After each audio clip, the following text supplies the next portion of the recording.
ये मेरे वालिदैन की कब्र है।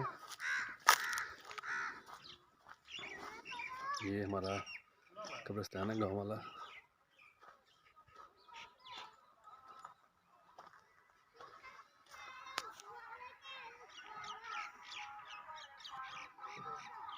ये मेरी वालदा की कब्र है।